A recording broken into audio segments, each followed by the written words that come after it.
Another edition of Edgework, part of the Hammer Betting Network, presented by FanDuel. I'm Zack Phillips, joined by Alex Moretto, and So Money was here before the intro started and not here now. So we'll see what happens with him when he can get himself back in here. But I think there we go. So Money.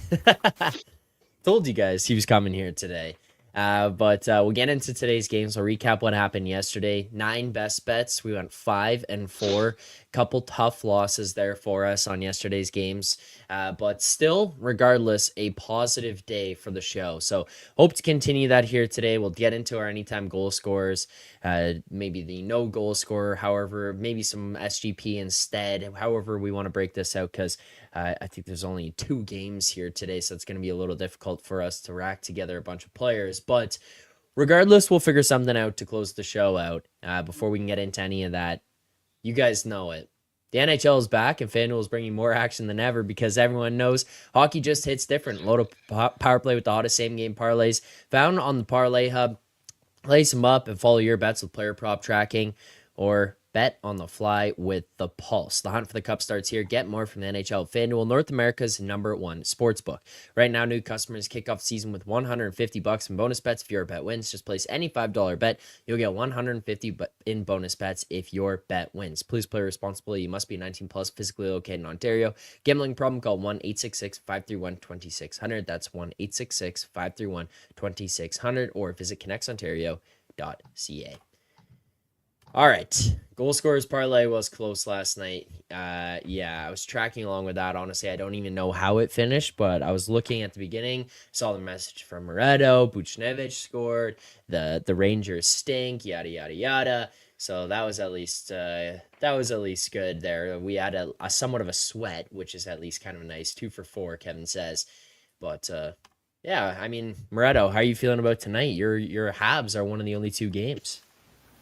It's 50-50. Either it depends what Habs team shows up. Either going to lose 8-1 or win 4-2. So I don't know what to expect from this team at anymore. And yeah, just battling this brutal cold right now and just trying to survive at this point. I'm just like, it's rough out here, man. This is tough life being lived, but persevering. Hopefully we can pick out a winner or 2, or so money can, because I don't know if I'm gonna have a single bet tonight. But yeah, we're grinding. We're grinding away. So, Monty, how are you feeling this morning? You had a little technical difficulties before we get the show started. Yeah, I'm good. I just I have to just sit really still right now because every time I move, then the mic gets unplugged or like something goes haywire. So like I'm just if I'm frozen, like it really could be because I'm just sitting here still. What a way to start this day. We got Moretto, who can barely get out of bed and get to the camera, but he did it. And So Money, who might throw the camera through the window if it unplugs one more time. We're getting close. All right, let's just not waste any time. Actually, we'll start here quickly. Moretto, yesterday, the only 4 losses that were the 4 losses that we had. Dallas loses 6-4 Carolina. I was tracking that one along. You're up 2-1 in the first period. You're up 3-1 after the second period, and you lose the third period 5-1. Lose the game 6-4. Think that felt like the right side going into that one, and everything moved in our direction. We got off to a hot start there, and then just fell apart for us in the third. What the hell was that? Yeah, that was just down to goaltending. You figure if there's one thing you're going to get the better of in that game, it's from Dallas. It's the goaltending with Carolina's injuries, and that was not the case at all, where Dallas was the better team. Like, I know the shots say one thing, but you look at the underlying numbers, like Dallas at 5-on-5 and overall in the game were, they created significantly more than Carolina. They just couldn't buy a save, and it all went to shit pretty quickly. So that was a tough one. Ottawa, like, again, Calgary couldn't really get saves. Ottawa didn't generate anything. That game, I felt like shouldn't have gone over. Maybe the wrong call, though, on what was the other one? My mind is mush now. What was the other total I gave? We had Preds Devils under 6. Yeah, Preds Devils that wasn't maybe the right call. Just gonna refresh my memory of that one, but I'm pretty sure that was that was fair. Dallas, I mean, New Jersey just did whatever they wanted in that game. That was way, and they could have scored 7 if they wanted to. So that's fair. That was take that one on the chin. Yeah, overall for myself, I think it was a 2-3 night. I felt like I could have got one of them going my way a bit more, but it is what it is. It's how these break sometimes, and hopefully better to come this week. Yeah, I mean, we end up going 5-4 on the night last night. Anyways, we finish up 1.7 units, 17% ROI on the day. We got good close on the numbers that we did bet there. So, as far as process goes, that was a pretty good day for us there yesterday as well. So, and continue heading in the right direction for us as a group, and hopefully that can continue today. So, Money, are you nervous tonight? I mean, we'll tee up the actual game and get into the numbers, but just the concept. Canucks, Bruins here tonight. Is this giving you like PTSD flashbacks? Or are you okay? It's always tough going to Boston, but I feel good about tonight. Obviously, I mean, like, it probably means more to the fans at this point than it does to any of the players, because like I don't think there's a besides the organizational level, maybe some scouts and stuff. I don't think there's anybody around since 2011. So, but it still matters to us fans, and like it is always important to get the win in Boston. All right, let's get to the games here tonight. We'll get to our best bets. If you guys have questions about them, send them. Maybe I'll hit you guys with a future on the way out and see if you have any thoughts on those. But let's start with that Canucks Bruins game here tonight. Vancouver -102, Boston -118. FanDuel showing a total of 5.5 right now, +102 over, -124 under. So Money, will let you kick this one off. What are your thoughts on where we're seeing the total, the sides in this one? Do you have any interest in betting? Yeah, let's go ahead and lock in the Canucks right now. I believe they're still up Plus money. up to -105, right? Hopefully we still have. Hopefully you can still hit me with plus money. Yeah, there's plus money for sure. I Yeah, can yeah, do plus yeah. Let's do that. 104. Yeah, perfect. Um, yeah. So the reason why we're going early here is because as our man George Costanza says, it moved, and it moved a lot, right? So what happened is overnight, the it moved quite a bit, and then into this morning. Biggest catalyst for this move is that we do expect Brock Besser to be back, and that's just a huge upgrade to this line. It's not just what he presents in terms of the scoring prowess, but it's what how it kind of cascades throughout the rest of the lineup, right? It like slots guys in where they should be. As much as I love Sherwood, um, he's not a top 6 player regularly, and that's what was expected of him. So we can move Besser into the top 6 where he does belong, and then the other guys can like slot in where they need to slot in, and like the minutes are allocated appropriately. So very good news about Besser coming back. Boston, we expected them to kind of string together some wins here after the coaching bump, but they haven't necessarily played any differently. Yeah, they've shored up defensively a bit, but we're talking games against Detroit and Utah, right? So we have to take that into consideration as well. Canucks, they play much better on the road. They didn't play as well in the Ottawa game, but they did find a way to win. I do expect a better effort from the team. And also in that game, Quinn Hughes didn't play most of the game either after he was ejected. So So the arrow's ticking up again on the Canucks a little bit as they hopefully start getting healthy here. And big game in Boston. Anything plus money, I think that it's good to go. We grab a plus 104 there as our first best bet of the day, locked in. The first game we get to. Moretto, are you in agreement with this play? I didn't bet it myself, and I probably won't, but I would lean that way at least. I do still ultimately think that the Canucks will be fine, and they're still playing pretty good hockey for the most part. So Money's touched on it a bunch about how they're not playing well at home. Well, here on the road, they've been really good on the road lately, but I'm still just a little skeptical because the schedule has not been very difficult. They haven't really been tested in a while, and I know Boston kind of hasn't either. But it's two teams that are just struggling to string together positive performances, and you're not really sure exactly what you're going to get from either of these teams in net, up front, just kind of all over the ice right now. What you do know is that both are going to at least play very good defense. And they both give up very little. Whether they get the saves or not is the other question. But yeah, they do give up very little. But obviously, this total at like a heavily juiced under at 5.5 is reflective of that. So I'm just kind of sitting this one out. Yeah, I'm just going to be cheering so money on here and hoping for the best for his guys. Moretto, that is not the Lululemon hoodie, is it? No, it's not. No. This is the Walmart brand or something. I don't know. I got this out of a bin somewhere. I did follow up and ask if I could get a hoodie for you. Those things were apparently gone the second they got there. I heard that. Yeah, they flew. Yeah. Couldn't even get one for myself. So that was tough. It's rough. It's rough. Next game, the Utah Hockey Club taking on your Habitant. The Hockey Club -134, the Habs +112. Total of 6.5 on FanDuel, -138, under +112 over. Moretto, bat lead off here for us. What do you got, if anything?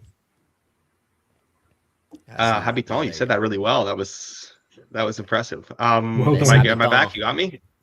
Yeah, you're good. Yes. Okay, all right. Yeah, so I would lean under in this game for sure, based on how both teams have been playing lately. We know that Montreal has put a significant emphasis on their defensive game, and it has translated into much better results defensively. That was not the case on Saturday, though. Things got away from them a little bit, and that game opened up once they allowed those quick goals in the second. That being said, if you look at Montreal's schedule, like when they start to have these steps down in class, like be it against Columbus, whoever else, they do tend to open up a little bit more and try and get that offense going, because their offense is really dried up and they have guys that they need to try and get going right now. Obviously, like Laine coming back soon, and, they called up Joshua Wall, which, he's a scorer. Like, he's a guy who can put the puck in the net. Obviously, they're now shifting to okay, like, looks like we've kind of got things settled down a little bit at the back end. I think now they're going to try and put another emphasis on, let's get the offense going. Let's get some of these scores going, and let's get some of these lines rolling here. They have switched up the lines a little bit tonight. So, I don't know if that's going to change the way they approach this game. And with Utah, the uncertainty in net right now with the injuries and, who's maybe going to start, could be a Jackson Stauber game. First time we've talked about him on this show before, that's for sure. Don't really know what to expect there. Definitely a mixed bag. And wouldn't be surprised if Montreal made a little switch over too. So I don't know. We'll see what happens. I'm just going to stay off this one for now. I would lean towards the Habs side. I do think they have been playing better. And I'm just not fully there with Utah still. But they took a little bit of money. I think the price is kind of fair where it's at. And I just too much uncertainty right now with how Montreal is going to perform night to night. Honestly, they're so all over the place, young team, inconsistent. They're tough to peg down right now. Sam here asking, are Suzuki and Papa Doc going to play defense tonight? Doc probably not, that's for sure. Doc looks like he's still playing with a torn ACL. I don't know if did they actually repair it this offseason, or is he still suffering? I'm not sure exactly what's going on there, but yeah, he definitely. Look, I mean, the thing with Doc, you look at it, so he was injured. People forget he was injured for most of the last third of the 2022-23 season. So he missed a chunk of time from January to the end of the year. Then you have the whole off season. Then you come back, you play one game and a period, and then you tear your ACL, and then you're out for the entire year. So he's basically in 2 calendar years played 2 months of hockey at the most, and that's these 2 months right now. So I think that there has to be a grace period for him. But at one point, in the second half of the season, you have to see him turn it on. Otherwise, you will start to get a little bit concerned. Yeah. At some point, it's okay. Yeah. It's I get it. You played 25 games in 2 years, but all right, you gotta there's got to be some signs here too. Yeah. So Money, do you have anything in this game? Any best bets for us? So I mean, going into the season, I was high on Utah, right? But I'm not souring on them, but I'm also cognizant of the fact that I may have been incorrect in my assessment of Ottawa. I mean, of Utah. Ottawa, I'm Ottawa fine too, with. though. Yeah, but with Utah, so you go back to the season, right? So win against Chicago, win against Islanders, win against Rangers, win against Boston. This was earlier in the season. Win against Calgary, St. Louis, a win against Carolina, in which they probably should have lost that game like 10-0, and a win against Pittsburgh, right? Nothing impressive there. Even the early wins against the Rangers and Boston, knowing what we know about those teams now, um, I I discount those wins quite a bit.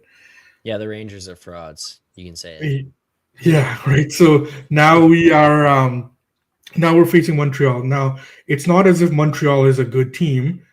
They're a developing team, but it's so funny.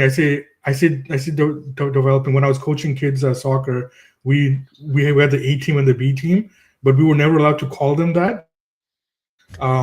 It was always excelling and it was emerging, right? And like Excelling that just reminded me of that. But That's so crazy. yeah, so because we had to like split the kids up, so it's like the teams were like balanced and I mean clearly there's an A team and a B team, like anybody can see that, but we had to call them emerging kids. So I would I would classify Montreal as an emerging team. Um, It's the nicest thing and that anyone said about Montreal on this show this year, honestly. right. But I am okay with going half unit on the Habs. Even though um, I think where I see the edge is that if even though Montreal is not necessarily a step up in class for Utah, Montreal is playing better. Even though their results aren't always indicative of that, and like Moretto touched on it, and he knows all too well, they are starting to do the right things there in Montreal, especially the last little bit here, and just how this game is priced. That's what it is. I think that Montreal is playing better than what their price suggests, and I don't think that it is as big of a um, downgrade in class for Utah as it should be. So yeah, we're on the Habs, but we'll do half a unit here. We grabbed also I screwed you here so money. I went in at plus 115, and right after I did that, I went back to the FanDuel screen. For those knowing, we track these on Betstamp in the Betstamp app, Edgework HQ. You can follow along. Track that as 115. Right after I did that, I went back to my FanDuel screen to look at something else here, and it went to 118.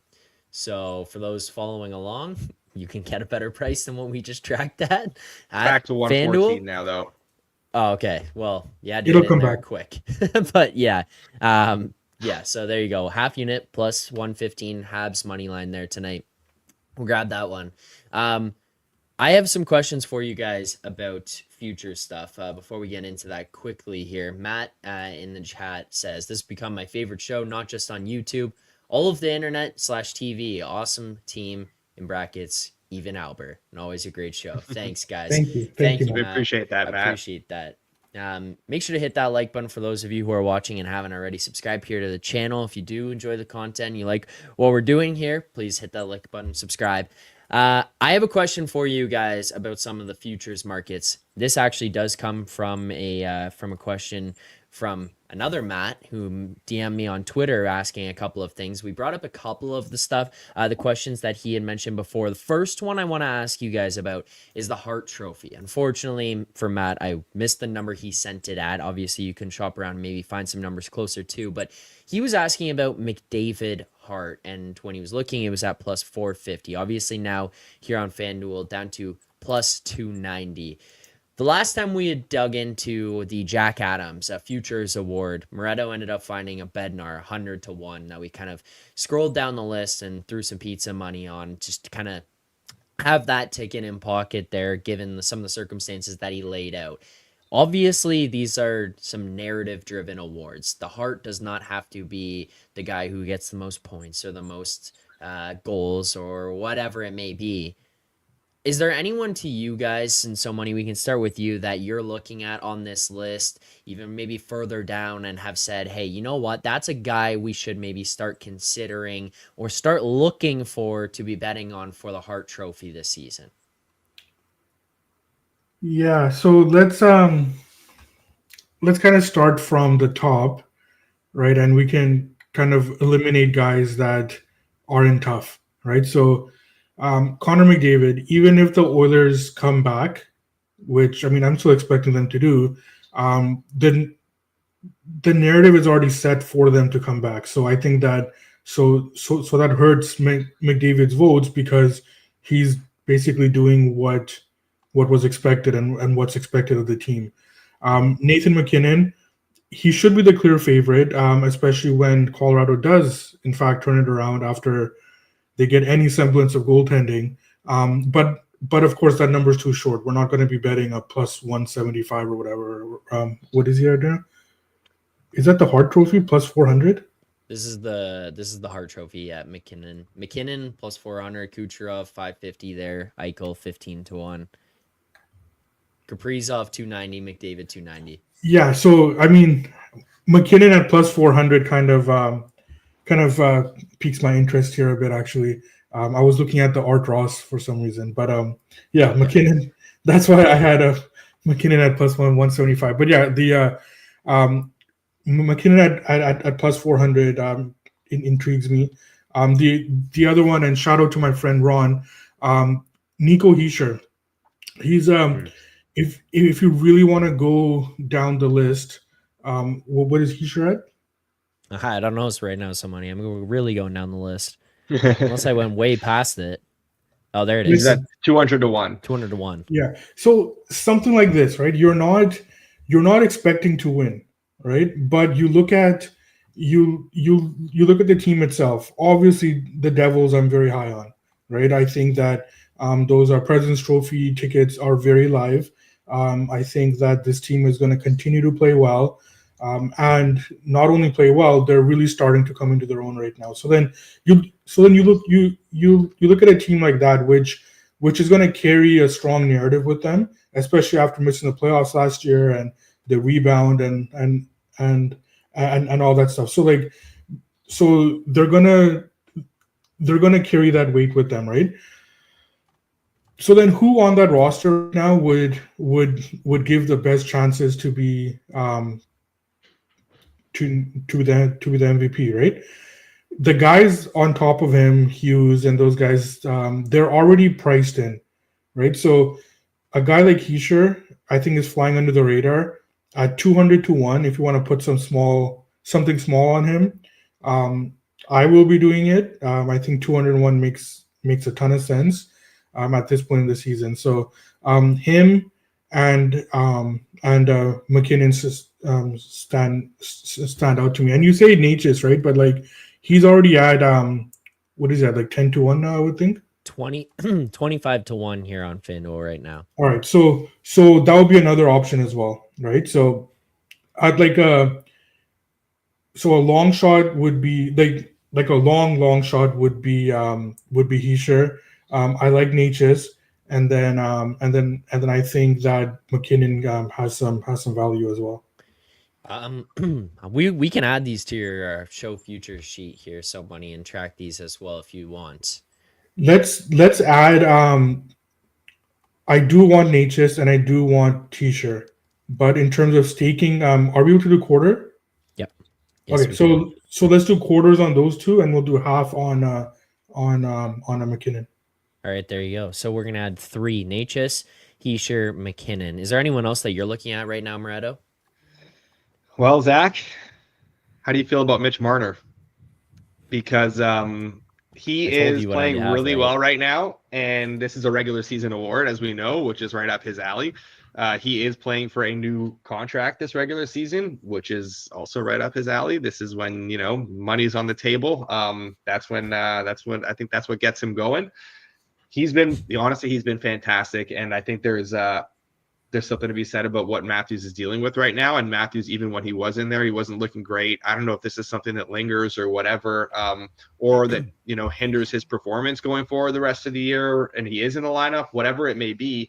I do think there's a pathway to Matthews not necessarily putting up numbers this year, in or out of the lineup, and Marner finishing with like 120 points, maybe like 20 points clear of the next highest on this team. And if they win the division too, on top of that, like he's going to be right there in the conversation. So at 80-1, I think that's definitely worth a bet. How much does this hurt you, Alex? Be honest. No, it doesn't, because they're going to pay him like $14 million and it's fine and it's all good. I'm happy about that. That's nice. It's nice. I am holding right now a Marner Hart Trophy finalist from preseason 34-1. Nice. Yeah. Art Ross 100-1. I think that we talked about that in the for Marner. Did, yeah. The one that I'm holding that is I just forgot about. I didn't even realize. Sometimes I just forget that these ones are even in there. Crosby Hart Trophy 150-1 from pre. I think that one is. I think that might be done. I think I might just have to take advantage of the fact that there's a cash out and it's for the full thing, and I might just call it quits on that one and say thanks for having me. There's a question here. One on Celebrini. Does he end up scoring like 40 in his next 40 and going on a little run here? Oh, I love that kid. I love that team. He's awesome. Celebrini is better than Bedard. I know it's early, but I think I said that coming into the year. I still think that there was a chance for that, and it's small sample, and maybe Bedard's dealing with something. I don't know. He hasn't looked great, but I think he's better than Bedard. He's unbelievable, and two local kids as well. Look at Jordan's gonna flip out at you just now. I'm sorry, Jordan. I still think Bedard is great, but I think Celebrini is a little bit better. I think if I had to pick one right now to be my future 1C and start my team with, I think it would be Celebrini. I was just kind of waiting for the Jordan messages to come into the chat there. Another question here for you guys. Sam asks, I like your he-sure number. Do you think Bratt performance hurts him? Yeah, possibly. But again, we're getting it at 200-1, right? So, it's not something I'm going to worry about.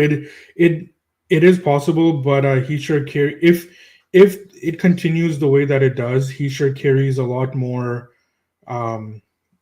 narrative with him, with where he was drafted and his journey as well. So Brad's performance could hurt him, but at 200-1, it's not something that I'll be thinking about much. All right. Are there any more futures either of you guys have taken a look at right now? Everything Colorado for me at this point. I think that at some point they are going to fix their goaltending. That roster, when it's healthy, it's too good to waste a season on their goaltending. So I expect at some point, as they get healthy, they're going to shore up that aspect of their game. Celebrini plus 480 right now on FanDuel to win the Calder. There you go. I think that's got to be something you take right now. Michkov has 7 more points in him in 8 more games, and that's still not a high volume offense. I don't think that Philly's going to score enough for him to be involved, and Celebrini is just going to be at the focal point of everything this team does. He's like the narrative kind of writes itself. I do think that if it is very tight between the two, whether it's right or wrong, I do think that the voters would take the Celebrini side there. So, and you have to consider that when you're doing this. Yeah. So I do think Celebrini is worth it at that price. Honestly, like even shorter than that, I would still be betting it. What did we get? Go ahead, somebody. What did we get Celebrini at before the season? I'm looking at your sheet right now. Plus 450. Okay, there you go. You guys see this here? I pulled that one up quickly as it came up, but Michkov versus the field. Michkov minus 164, the field plus 130 on FanDuel right now.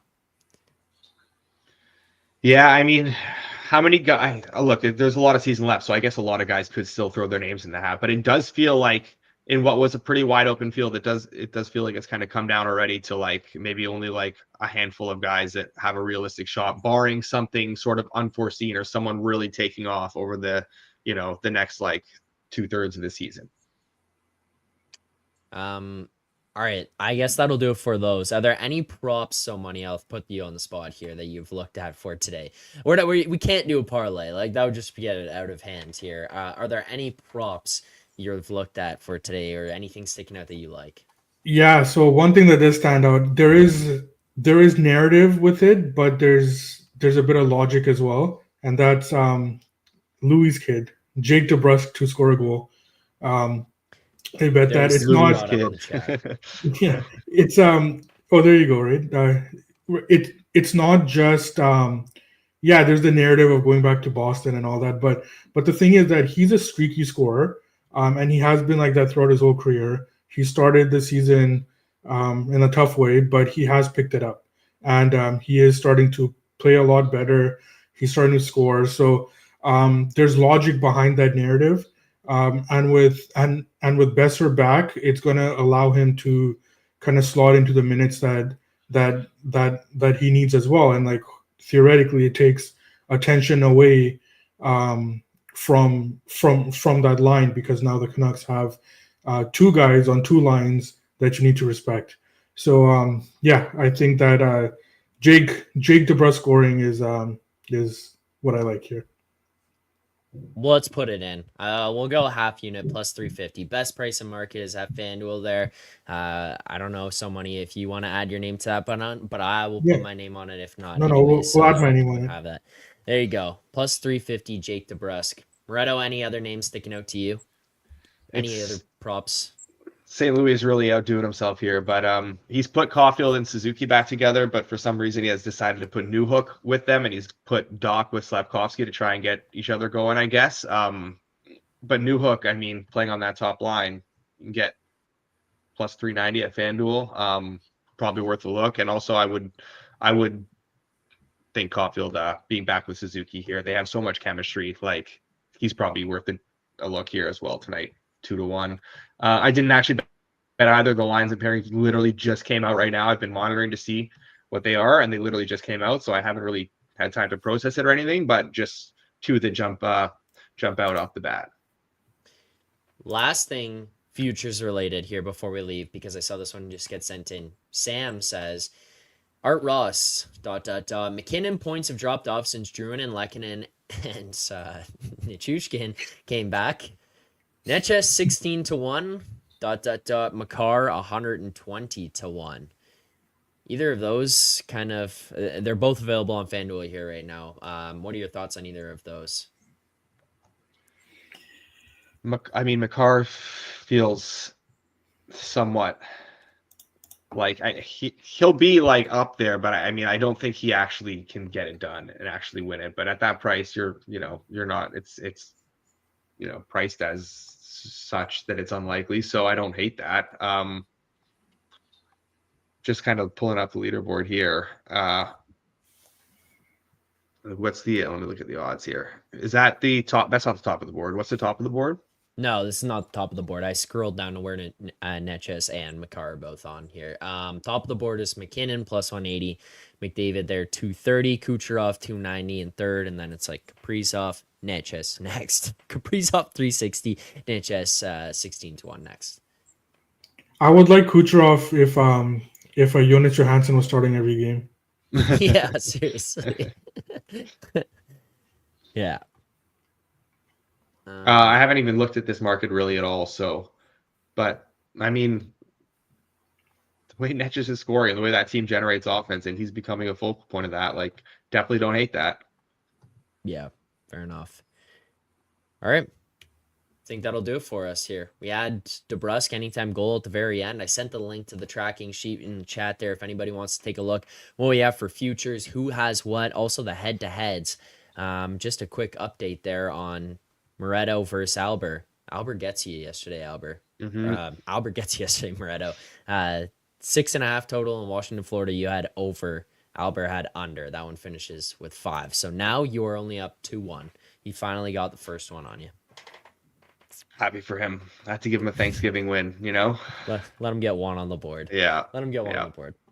All right, our best bets for today. Again, you can find them all over in the BetStamp app. As Edgework HQ, our picks: Habs money line plus 115, half unit there. We have DeBrusque anytime goal, half unit plus 350, and then we are gonna go Canucks money line plus 104, full unit on that one.